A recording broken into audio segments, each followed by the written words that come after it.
Bonjour tout le monde, bienvenue à cette nouvelle édition de l'Escouade FP.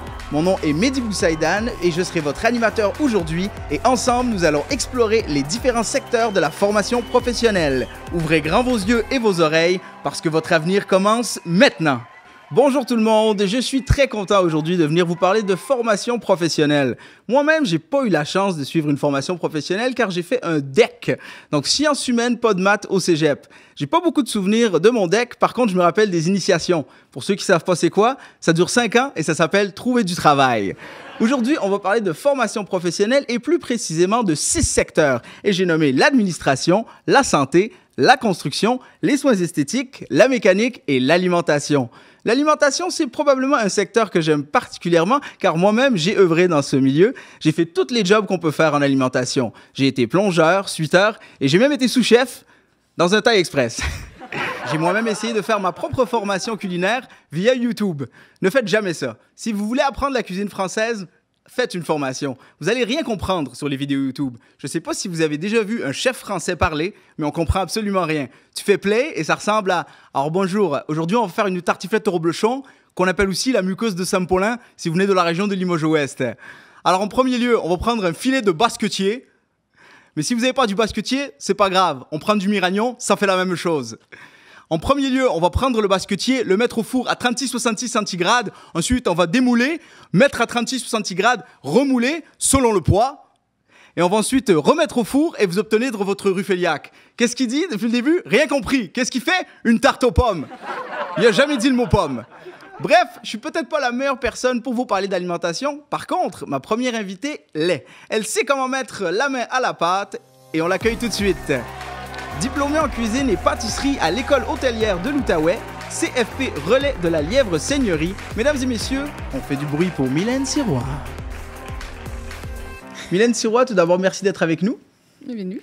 Donc toi, tu es diplômée en cuisine et pâtisserie du CFP relais de la Lièvre Seigneurie. Peux-tu nous parler un peu de tes deux formations? Moi, j'ai toujours aimé, bien sûr, la cuisine, la pâtisserie. J'ai fait les 2 DEP. Donc, ça m'a toujours vraiment intéressée. Ma grand-mère faisait des gâteaux, comme toutes les grand-mères, mais elle faisait des gâteaux de mariage et plein de trucs comme ça. Donc, ça m'a toujours vraiment intéressée. Donc, après le secondaire, j'ai décidé d'aller faire un DEP en cuisine en premier. Donc, ça, c'est vraiment, on apprend tout ce qui est la cuisine. Donc, à partir des os, comment on fait une sauce. Donc, toute la base de la cuisine française, comme tu as mentionné tantôt, Oui. Mais par les professeurs. Et tu as fait aussi une formation pâtisserie. Oui, c'est ça. Donc, ça aussi, c'est apprendre à cuisiner. Ça, c'est après ma formation de cuisine. J'ai décidé de faire celle de pâtisserie. C'est souvent bien d'avoir les deux. Donc, ça aussi, c'est apprendre avec la farine. Donc, on apprend pas juste des gâteaux. C'est pas juste des décorations de gâteaux comme on voit beaucoup dans les émissions en ce moment. Là. C'est aussi des desserts à l'assiette qu'on appelle. Donc, des petits cubes de gelée. Après, le montage de vraiment tous les mousses, les petits brownies. Donc, c'est vraiment tout ça qu'on apprend. Là. Les éclairs, les choux. On peut tous les nommer. Là. Ouais, j'ai fait un peu de pâtisserie, moi aussi. Mais j'ai raté mes biscuits et du beurre. Est-ce que c'est vrai que c'est 3 ou 4 ingrédients qu'on utilise en pâtisserie, mais c'est toujours les quantités qui changent? Puis ça dépend. Si tu veux faire un gâteau assez naturel, le fameux 4 quarts, c'est pas mal les 4 ingrédients pour faire des gâteaux, mais après, on peut rajouter toujours plein de saveurs. Donc, ça qu'on apprend aussi un peu. Donc, on apprend vraiment les bases, mais après, on va dire, tu fais un gâteau au chocolat, ben rien comme tu peux rajouter des zestes d'orange. Donc, ça te fait un gâteau à l'orange et chocolat. Donc, ça, on apprend aussi à développer notre côté un peu critique de ça, d'ouvrir ses horizons. Là. tu parlais du gâteau 4 quarts que j'aime beaucoup, que je fais aussi à la maison, mais moi, je l'appelle le gâteau 1. C'est le plus simple. Ça t'a amené à faire pas mal de voyages, ta formation. Je pense que tu es même allé en France. Oui, oui. Dans quel coin exactement? Je suis allée 3 mois Romanèche-Torin. C'est dans le Beaujolais. Je sais pas si tu connais le vin. Excuse-moi, j'ai pas compris le... Romanèche-Torin. À tes souhaits. C'est dans le Beaujolais? Oui, c'est dans le Beaujolais. Donc, si tu es un amateur de vin rouge, on en a dans la SAQ. Donc, je suis allée 3 mois là. Donc, ça, c'est une brasserie que ça s'appelle, mais c'est pas le même genre de brasserie sportive qu'on a ici. Là. C'est menu cuisse de grenouille puis des affaires comme ça. Là. Est-ce qu'ils donnent 5 cuisses de grenouille quand les Canadiens font 5 buts? Je pense pas. Et donc là-bas, tu as suivi une formation pendant combien de temps, tu m'as dit? C'est 3 mois à Romanèche-Torin, dans la brasserie. Donc, ça, c'était plus des gâteaux au chocolat, des éclairs. Le pâtissier, il s'était blessé, donc j'étais tout seul à gérer ce poste-là. Et tu as été capable de le faire? Pas sans difficulté, mais j'ai réussi. Après ça, quand le pâtissier est revenu, j'étais allée à Vona. OK. Ça, c'est un 3 macarons. Donc, c'est la meilleure note qu'on peut avoir pour un restaurant. OK. Donc là, j'ai travaillé avec le meilleur ouvrier de France. Le meilleur ouvrier de France. Oui, en 2012. Donc, ça, c'est le meilleur pâtissier de la France qui a été nommé en 2012. Donc, Tu as travaillé avec le meilleur pâtissier de France? oui, exactement. OK. On peut donc dire que ton talent va être croissant. T'as pas dessus, croissant. Ça s'est bien passé, cette formation-là, avec lui? Oui, c'était vraiment une grosse machine. Là. Donc, j'ai fait une semaine que j'ai fait le dressage d'assiette avec lui. Donc, ça, c'est la dernière semaine, c'est pendant Noël. Entre Noël et le jour de l'an. Donc là, j'ai vraiment travaillé directement avec lui. Sinon, je faisais surtout ses recettes. Donc, les petites recettes ben, c'était pas si petit que ça. C'était assez impressionnant. Là. Dans son dessert à l'assiette, il y avait au moins 12 comme trucs à mettre dedans. Là. Donc, la mousse. Après ça, il y avait un petit truc qui donnait du craquant, un autre petit truc qui donnait un autre goût, explosion de saveur. Donc, c'était vraiment très, très élaboré comme recette. C'est quand même génial. C'est pas donné à tout le monde de pouvoir faire une formation avec le meilleur pâtissier de France. Là. Et si c'est le meilleur pâtissier de France, c'est probablement le meilleur pâtissier du monde. Puis en revenant de France, donc comment ça s'est passé ton retour? T'as-tu trouvé du travail tout de suite? Oui, j'ai trouvé du travail grâce à un professeur à l'école. Il m'a aidé pour trouver un emploi directement au casino du Lac-Lemay. Oui. Donc, je travaillais en pâtisserie, là, bien entendu, dans les 3 restaurants. Donc, un qui c'est un peu plus un bistrot, quelque chose comme ça, de ce style-là. Il y en a un qui c'est un 4 diamants. 4 diamants?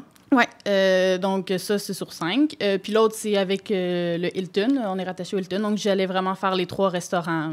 Donc, je me promenais un peu matin, soir. Donc, des fois, je faisais les dressages des assiettes. Puis des fois, c'est vraiment plus la production, puis tout ça. Est-ce que tu sentais que tu étais prête quand tu es arrivée là, suite à ta formation en France? Oui. Puis la formation à l'école aussi, là, ils nous ont bien préparés. C'est sûr que tu as toujours à apprendre en cuisine, là, puis en pâtisserie, là. Tous les jours, tu apprends quelque chose, mais... Tu dois être bien pour gérer le stress, tu sais, en cuisine, Ouais. ça bouge. Oui, bien ça, c'est... oui, j'aime ça, là.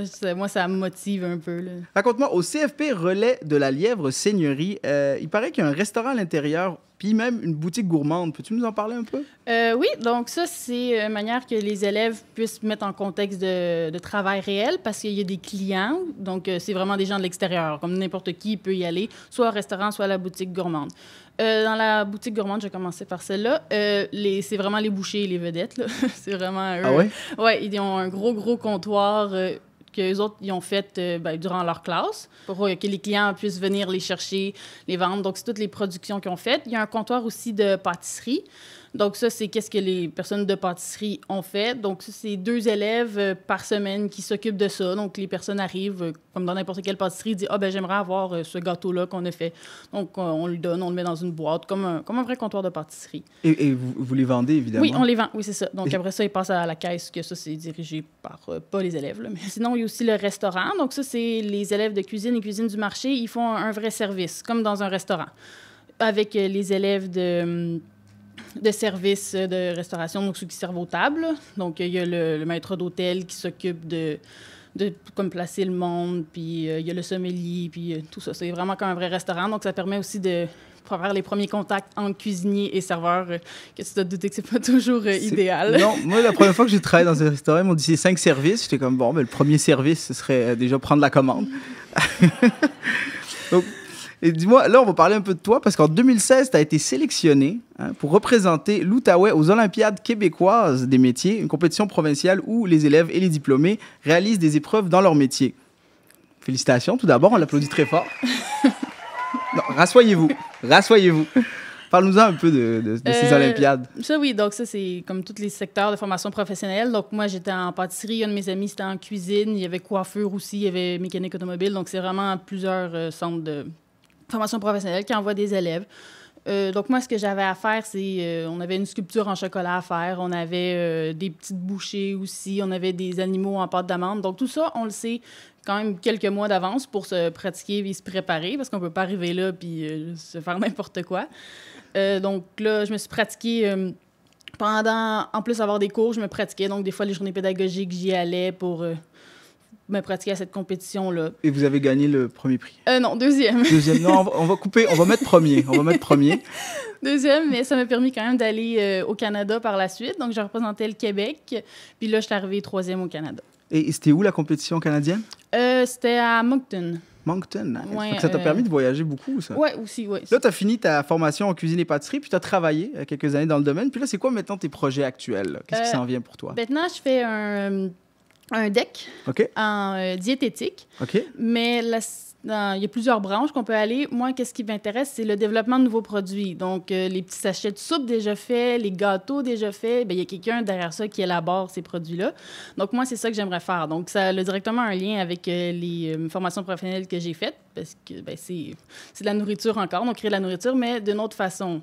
On peut donc dire que la pâtisserie, c'est une formation qui amène à une carrière qui lève. T'as pas dessus? Lève, à cause de la levure, le four. Mylène Sirois, ça a été un plaisir de t'avoir avec nous. On te souhaite le meilleur du monde pour la suite de ta carrière. Et j'aimerais qu'on l'applaudisse très fort. Mylène Sirois.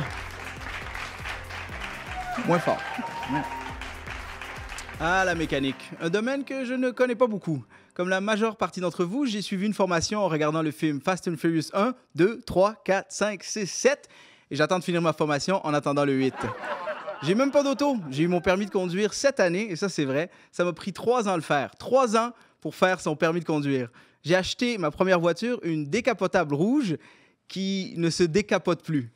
Une voiture décapotable qui se décapote pas, c'est comme acheter un cheeseburger sans fromage ou aller jusqu'en Australie pour visiter la Nouvelle-Zélande. En gros, ça fait pas de sens. Sérieusement, je comprends absolument rien à une voiture. J'arrive même pas à régler mon GPS. J'ai mis la langue en allemand et j'arrive plus à la changer en français. C'est d'ailleurs pourquoi je suis arrivé en retard aujourd'hui, c'est que je trouvais pas la rue Stieppenhofen-Tufleklinken-Stiepenkopf.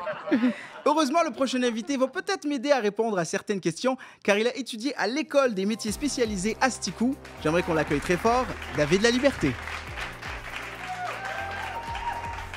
David Laliberté, d'abord, merci d'être là. Ça fait plaisir. Ça roule? Ça va super bien, oui. J'avais hâte de la faire, celle-là. Donc, parle-moi un peu de ton parcours scolaire. Dis-nous ce qui t'a amené à t'inscrire en mécanique automobile. Dans le fond, j'ai fait 5 ans à l'international à la polyvalente de Carrefour. Et quand je suis sorti de là, je voulais un travail qui était plus manuel, qui était travailler vraiment avec les mains. Donc, je me suis inscrit en génie mécanique, mais ça ne me rejoignait pas autant que je pensais, dans le fond. Donc, j'ai décidé d'arrêter ce programme-là. C'était plus du machiniste. C'était pas vraiment ce que je recherchais. J'ai décidé de m'en aller en sciences naturelles, en sachant pas trop ce que je voulais faire. Et là, j'ai vraiment réalisé que j'avais besoin de quelque chose qui était vraiment plus concret, beaucoup plus manuel. Donc, après 1 an avoir juste travaillé, dans le fond, j'ai pris 1 an pour travailler, y repenser. J'ai vu que j'ai toujours aimé les voitures. J'ai toujours aimé comment ils fonctionnaient. Tu sais, quand j'étais petit jeune avec mes petites voitures, j'adorais ça. Puis je me suis dit que ça serait la meilleure chose à faire, ça serait d'aller en mécanique. Puis j'ai décidé de me remettre aux études. Puis j'admire ça. Moi, les autos, je connais rien. Moi, quand on me dit Suzuki, je pense à David Suzuki. OK, non, pas la même chose. Pas du tout, hein? Puis la mécanique automobile, bon, tout le monde sait que c'est pour apprendre à réparer une automobile, mais peux-tu nous expliquer un peu plus en détail ce que vous apprenez? Parce que c'est quand même large, là, réparer une auto. Là. Oui, exactement. Dans le fond, quand la formation commence, c'est toujours la partie la plus longue. On dit c'est comme un peu l'introduction. Dans le fond, on a les modules qui sont plus de base, comment utiliser les systèmes de recherche d'informations techniques, et les règles de sécurité, faire un tour du garage et comment ça fonctionne à l'école. Mais dès que ça c'est fait, après ça, c'est là que c'est la partie le fun. Là, on travaille vraiment avec nos mains, les gros modules mécaniques, ça avec, mettons, la maintenance de systèmes de tenue de route, de freins, suspension. On a aussi les modules de moteur, dans le fond, démonter un moteur, faire des tests dessus, remonter. Et les transmissions. Fait que ça, c'est les gros modules mécaniques que tout le monde pense. C'est pas mal ça qu'on fait. Mais en 2e année, c'est là où c'est beaucoup plus complexe. Puis on fait les modules qui sont plus électroniques. Dans le fond, une voiture, ça fonctionne beaucoup avec l'électricité et l'électronique. Tout ce qui est gestion moteur, il faut qu'on apprenne ça. Tous les capteurs, comment le moteur fait pour rouler tout seul. Il y a beaucoup de choses. Puis... c'est génial. Moi, j'ai compris un peu comment ça marchait aussi. J'ai su cette année comment... où est-ce qu'on met l'huile dans le moteur. OK, oui. Je sais toujours pas où on met le vinaigre balsamique, mais bref. Je pense, non. On met pas ça dans un moteur, s'il te plaît. Puis pour une personne qui est jamais allée dans un centre de formation professionnelle, peux-tu nous décrire un peu ton milieu de formation, puis à quoi ça ressemble, les classes, les locaux? Dans le fond, au Centre Sticou où je suis, dans le fond, on a 2 gros garages. Dans le fond, le premier avec une 15aine de ponts élévateurs. Ça, c'est là où est-ce qu'on fait beaucoup nos modules mécaniques, comme j'ai dit un peu plus tôt. C'est là où est-ce qu'on fait les gros modules de suspension, direction, frein et tout. Mais on a un plus petit local, un plus petit garage juste un peu à côté, là, avec les voitures les plus récentes, dans le fond. Puis c'est là où on fait plus les modules électroniques. Donc, on n'a aucun point élévateur, c'est juste les voitures sont là, puis on travaille, on fait nos tests dessus. Puis autour de ça, on a beaucoup de classes qui sont juste à côté des garages. Fait qu'on se sent beaucoup dans le milieu, même quand on est en théorie dans chaque classe. Dans le fond, on a une classe pour chaque module. Moi, en ce moment, je suis en transmission. Donc, on est dans une classe avec plein de transmissions autour, avec plein de pièces où est-ce que les profs peuvent nous montrer. Donc, on se sent beaucoup dans le milieu, même dans nos classes. Ça, vous êtes dans le bon environnement pour Exactement. apprendre. Puis toi, c'est quoi que tu aimes le plus, mettons, dans ta formation, si tu avais un coup de cœur? Là? Bon, moi, ce que j'aime le plus, dans le fond, je suis une genre de personne qui a beaucoup de difficultés avec ce qui est de la théorie. Rester en avant Comme moi, ouais. d'un bureau, exactement. Donc, moi, ce que j'aime beaucoup de la formation, c'est qu'on a...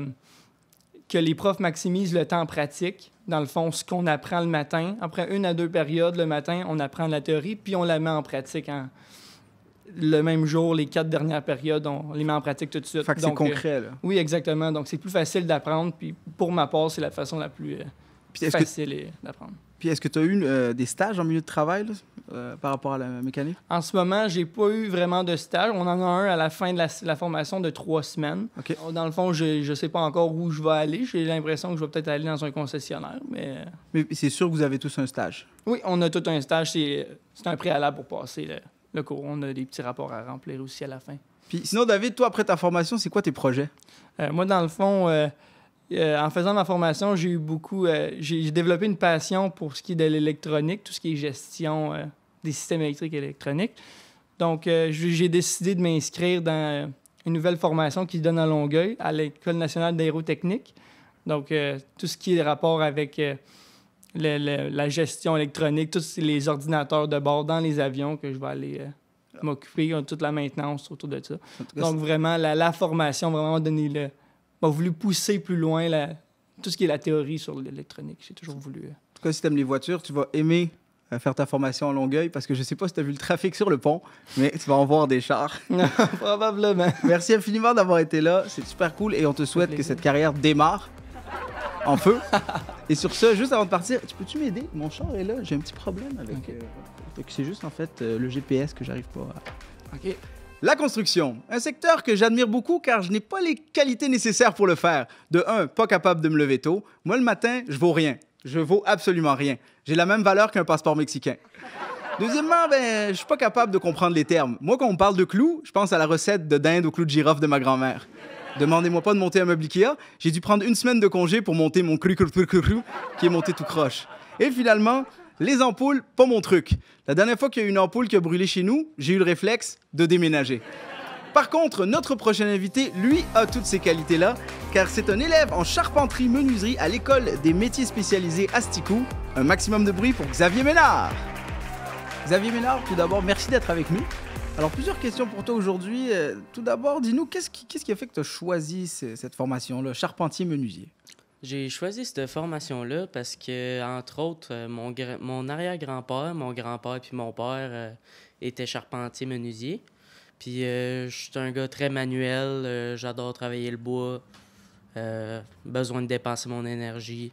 Puis il y a plusieurs personnes qui m'ont conseillé ce cours-là, fait que j'ai décidé de m'inscrire là-dedans. Tu as débuté ta formation en charpenterie-menuiserie à l'École des métiers spécialisés Asticou depuis quelques mois, mais comment ça se passe jusqu'à maintenant?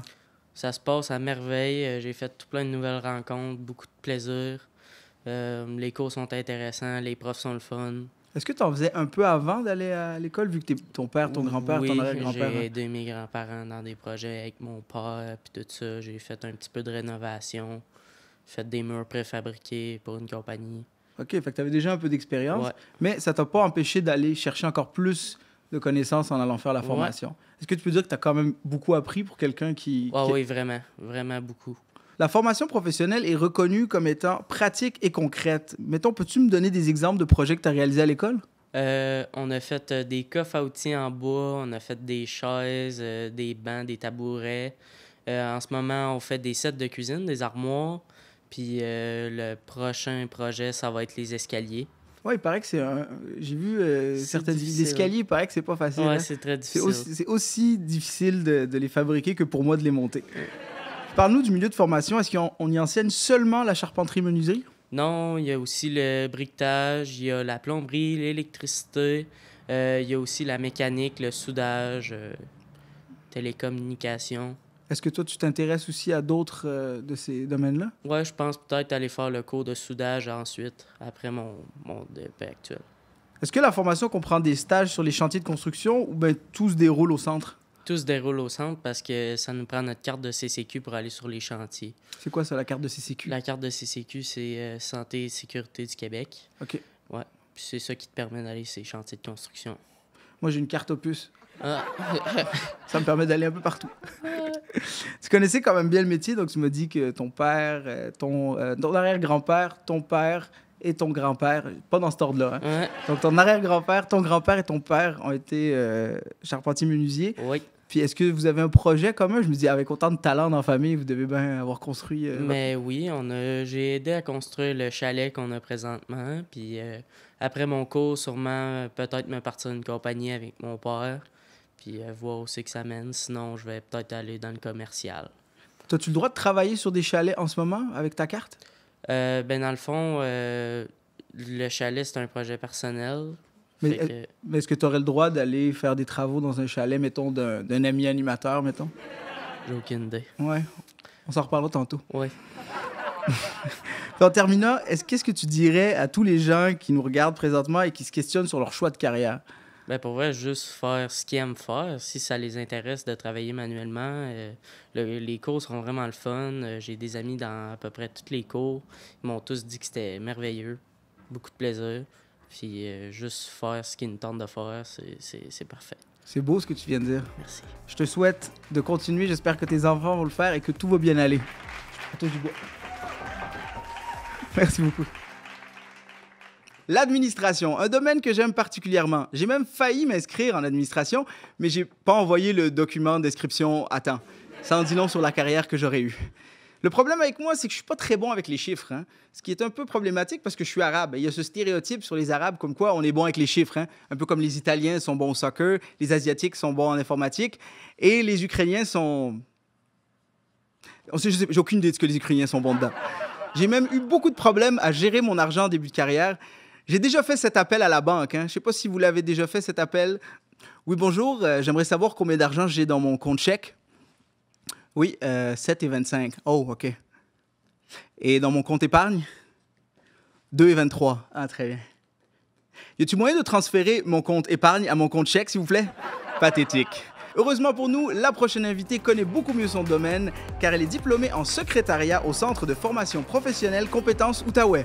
Une bonne main d'applaudissements pour Céleste Lafontaine. Salut Céleste, ça va bien? Oui, ça va bien, toi? Oui, merci d'être avec nous. Bien, merci de m'accueillir. Écoute, ça me fait plaisir. Toi, tu es diplômée en secrétariat du CFP Compétences Outaouais. Oui. Est-ce que tu t'es inscrite en formation professionnelle tout de suite après ton secondaire? Oui, en fait, moi, j'ai complété mon diplôme d'études secondaires en juin 2019 à la polyvalente Nicolas-Gatineau. Puis, malheureusement, en fait, moi, je faisais partie des jeunes qui n'aimaient pas vraiment l'école, qui n'avaient pas de motivation. Puis c'est ça qui m'a attirée, c'est ça qui m'a attirée vers les DEP, parce qu'il y a vraiment les cours qu'ils donnent, c'est juste des cours qui sont pertinents par rapport au métier. Il n'y a pas de cours de base comme la philosophie et l'éducation physique, puis ça m'intéressait pas vraiment, ça. Ouais, moi non plus. Tu sais, quand Socrate disait Ah, ça goûte le poison, cette boisson, il a dit ça juste avant de mourir. Donc toi, Céleste, tu t'es inscrite dans un parcours appelé adjoint administratif. Peux-tu nous expliquer un peu c'est quoi qui est enseigné pendant cette formation-là? Oui, ben en fait, le cours d'adjoint administratif, c'est une combinaison de 2 DEP. Donc, un DEP en secrétariat puis un DEP en comptabilité. Puis pendant tout le parcours, en fait, on a des cours qui sont séparés en 4 catégories.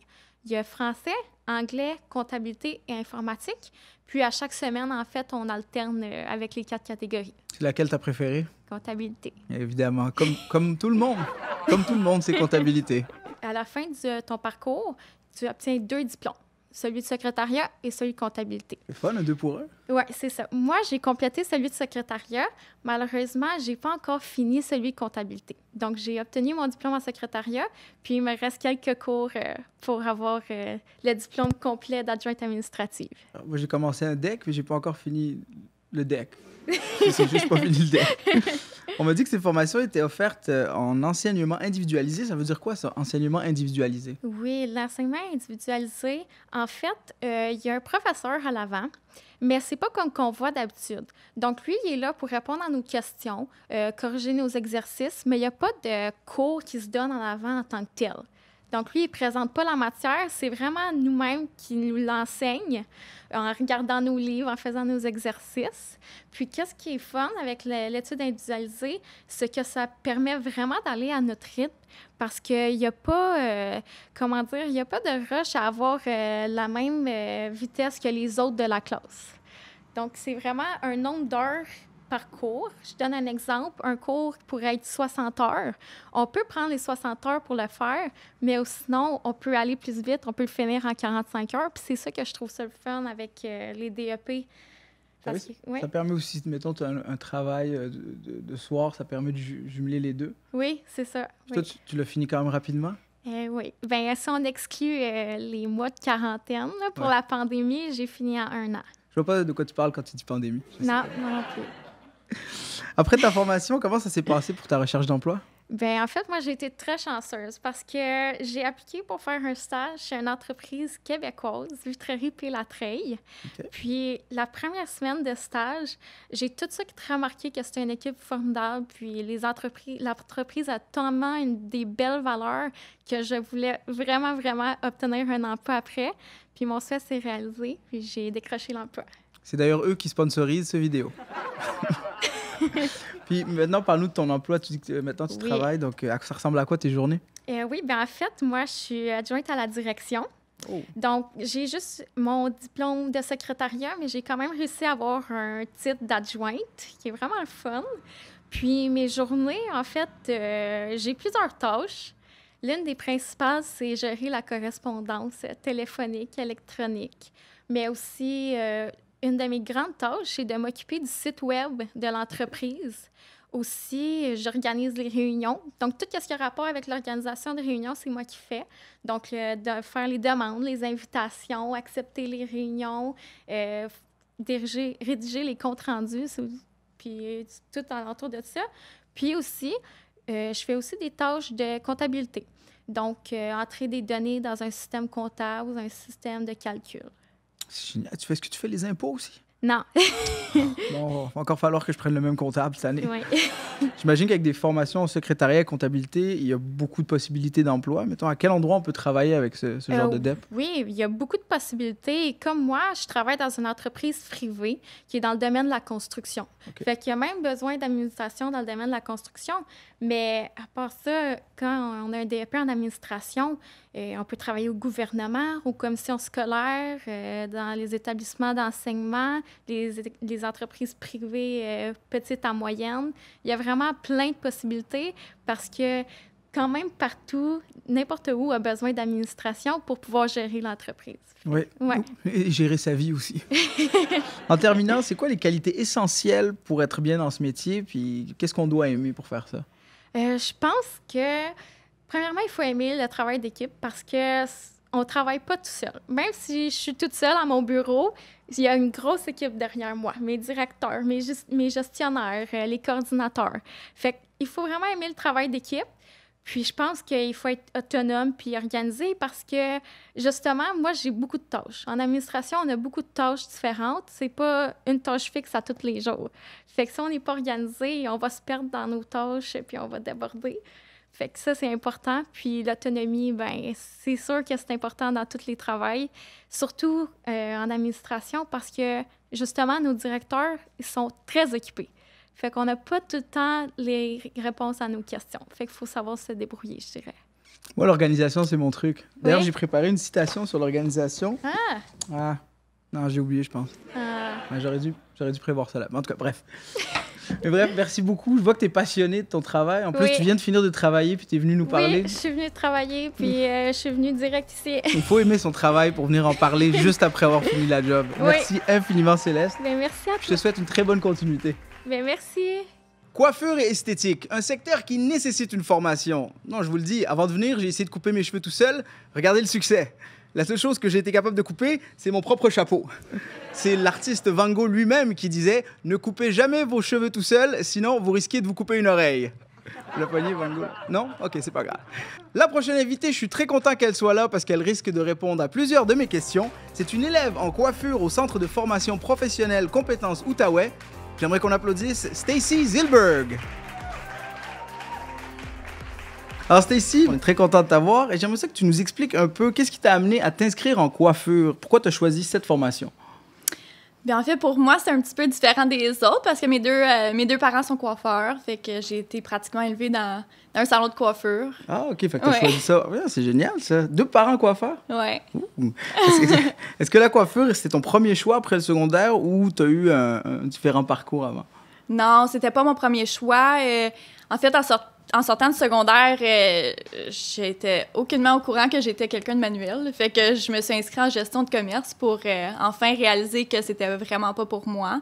Puis j'ai passé quelques années sur le marché du travail. Puis par la suite, je me suis réinscrite à l'école en coiffure. Fait que Stacy, présente-nous les différents volets de la formation, là. C'est quoi, dans le fond, le contenu? En coiffure, on a 21 compétences. La première, c'est métier formation, puis ça nous permet de passer une journée complète en salon, poser des questions, observer comment ça se passe. Puis ça nous permet de vraiment s'imaginer dans le métier. Puis par la suite, on apprend plein d'autres choses, dont la morphologie, la physionomie. On apprend le cuir chevelu, les coupes, les mèches, tout. Puis comment ça se déroule la formation? Est-ce que les apprentissages se font directement au centre de formation professionnelle? Ou bien il y a d'autres stages à l'extérieur? Avant la COVID, on avait des journées ATE, fait que c'est alternance travail-études.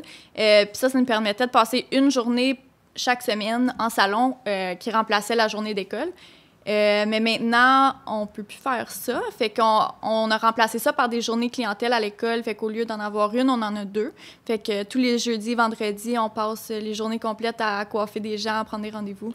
C'est nice, vous êtes adapté en fait à la situation. Absolument. Puis c'est un peu ça la coiffure, parce que quand on voit les changements de coupe, les changements de tendance, donc c'est une formation qui est continue, mais c'est une formation qui évolue à chaque fois. Oui. Parce que moi, mes cheveux, là, j'ai pas la même coupe qu'il y a 3 ans. Puis dans 2 ans, ce sera pas ça qui va être à mode. Fait qu'il y a un suivi là-dessus. Là. Oui, c'est sûr. Nous, on apprend vraiment un cours de base.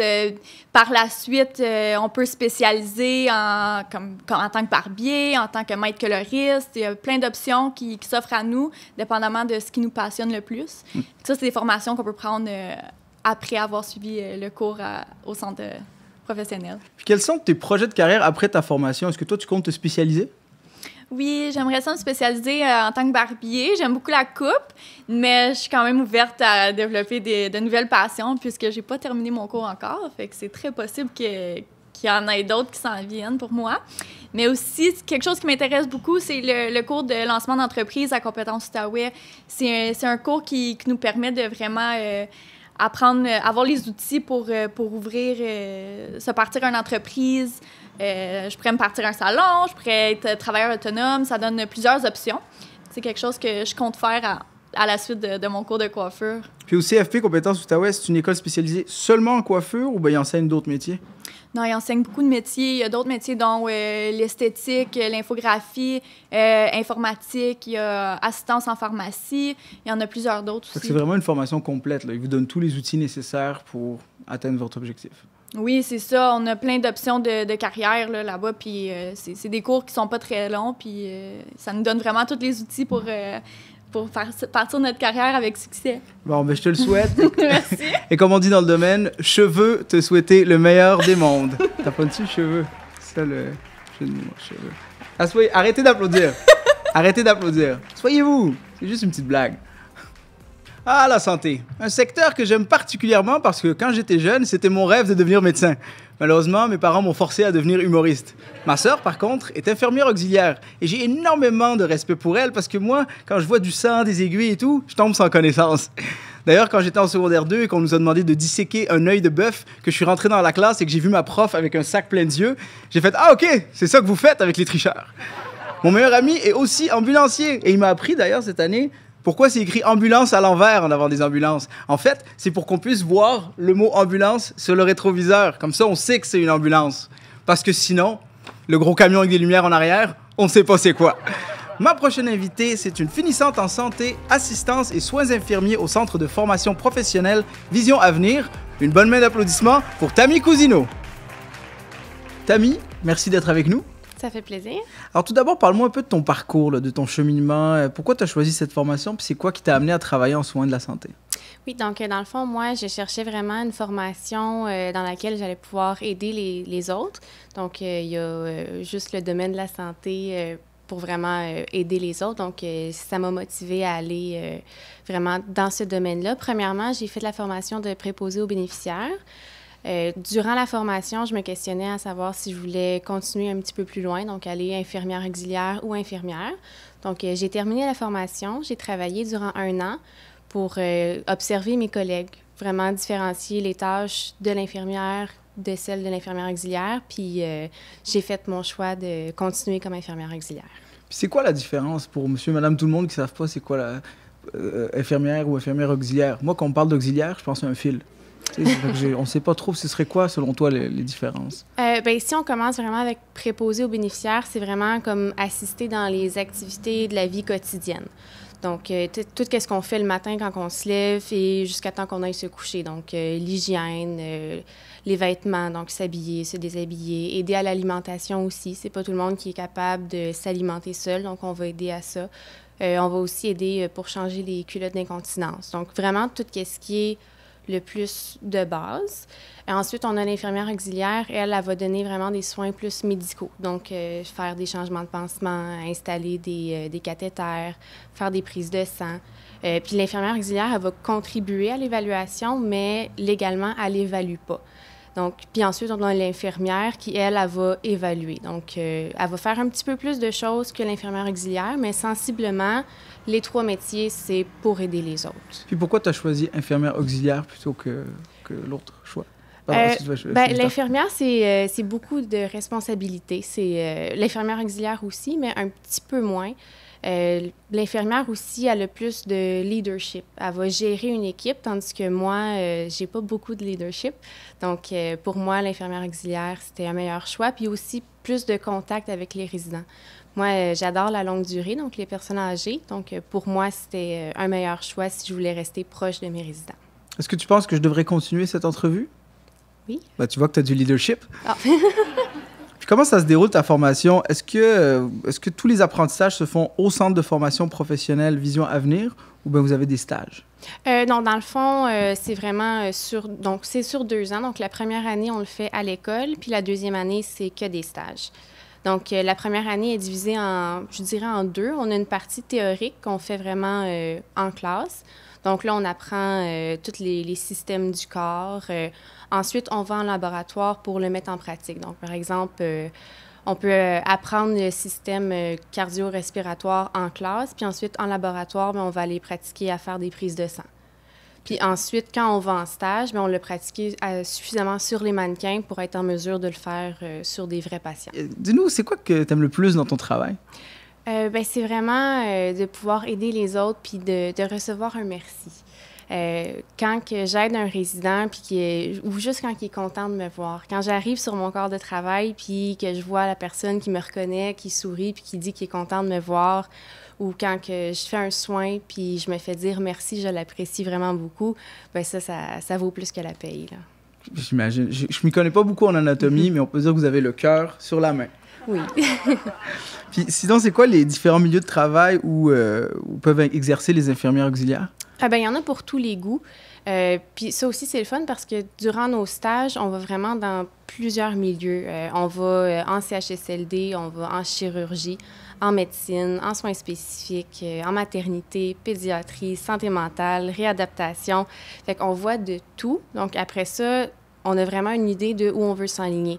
Donc, conséquemment, on peut aller dans tous ces domaines-là. Donc, il y en a vraiment pour tous les goûts, là. Puis on s'entend qu'il y aura toujours une demande, surtout avec tout ce qui se passe en ce moment ou ce qui s'est passé les dernières années, il y a du travail là, pour les infirmières auxiliaires. Oui, en fait, c'est très, très facile de se faire embaucher. Moi, j'ai passé mon entrevue hier, puis en moins de 24 heures, j'avais déjà ma réponse d'embauche. Donc, en 24 heures? Moins de 24 heures. Moins de 24 heures. Ça m'a pris plus de temps à avoir une job au McDo.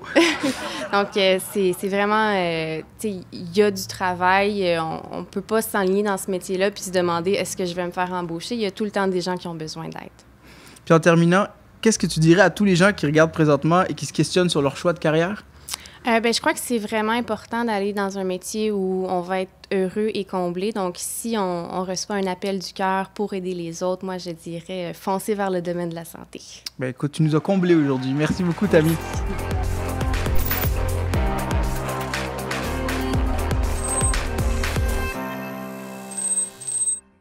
Savais-tu qu'il y a plus de 40 formations professionnelles qui sont offertes en Outaouais?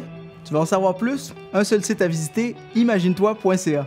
Tu y trouveras toute l'information sur les programmes d'études, l'inscription, les activités offertes ainsi que des vidéos et ce pour l'ensemble des centres de la région. Parlant d'activités, savais-tu que tu peux explorer les formations en participant à Élèves d'un jour? Lors de ta journée Élève d'un jour, dans le programme de ton choix, tu auras le privilège de visiter nos ateliers, de discuter avec nos enseignants et nos élèves et d'expérimenter des tâches du métier en participant à des exercices pratiques. Élève d'un jour, c'est une formule enrichissante qui te permet de mieux connaître le métier qui t'intéresse et donc de faire un choix de carrière plus judicieux. N'oublie pas de t'inscrire là, imaginetoi.ca.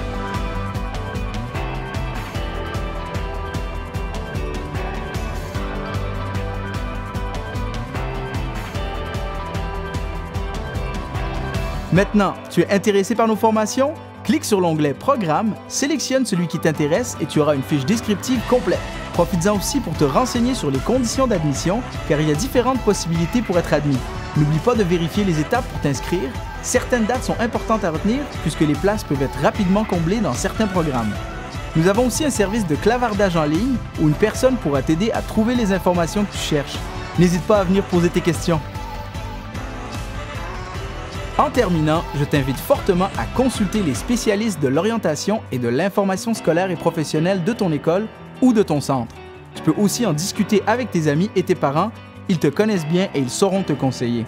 Toutes ces personnes pourront t'aider et t'accompagner pour faire un choix de carrière éclairé.